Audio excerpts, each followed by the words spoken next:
When we take a deeper look at the doshas, we start to become really familiar with the qualities. And if you remember the qualities of your aggravated dosha or the dosha that is out of balance, you can easily realign yourself.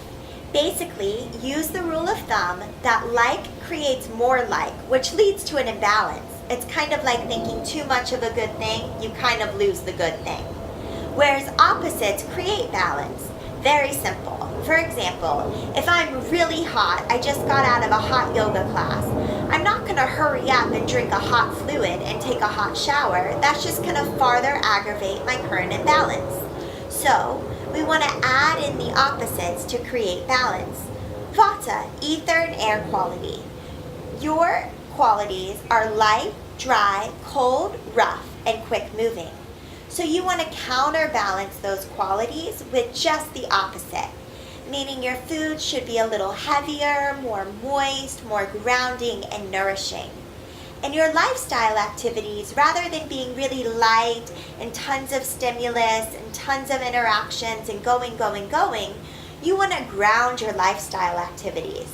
So you'll eat 3 times a day because stability regulates vata. You'll go to bed and wake up at the same time each day because that schedule is grounding your vata. You'll eat more warm and moist and nourishing and spiced foods, and perhaps practice some self-massage, meditation, and pranayama to ground your vata. You'll learn more about that later.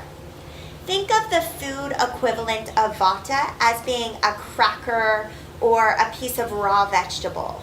It's light, it's dry, it's cold, it's rough. That's not helping your current state. So instead, maybe you switch out for your dry crackers or cold cereals for more warm and moist choices like oatmeal or quinoa, something a little bit more moist and grounding. And then switch out your cold raw vegetable for sauteed vegetables that have been lubricated in oils and then put spices added to create some heat. As for pitta, your qualities are hot, sharp, light, spreading, and penetrating. So if you're already a hot person, relatively oily, very light, you want to stay away from those qualities. So instead, you'll eat foods that are a little bit more cooling and drying and grounding, a little heavier. So think of the food equivalent of pitta as being a chili pepper or a spicy chicken wing.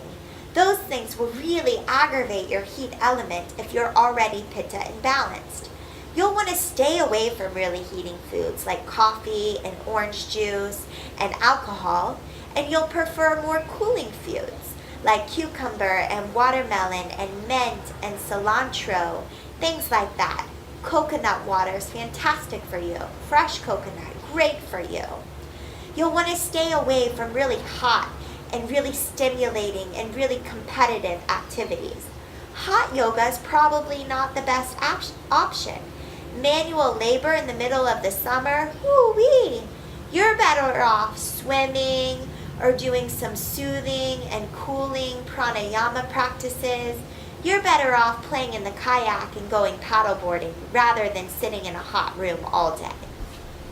As for kapha, your qualities are heavy, moist, sticky, slimy, slow, and cold.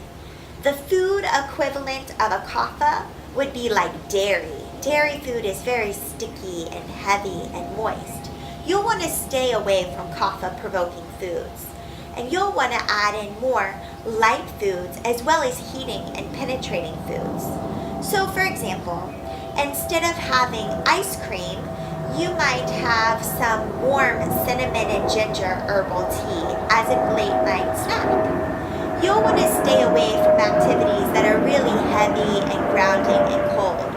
You're probably one who doesn't mind a yin yoga class where you fall asleep, but it might be better for you sometimes to get up and do something more stimulating to create some heat, lightness, and vigor to counterbalance that natural grounded quality that you already have.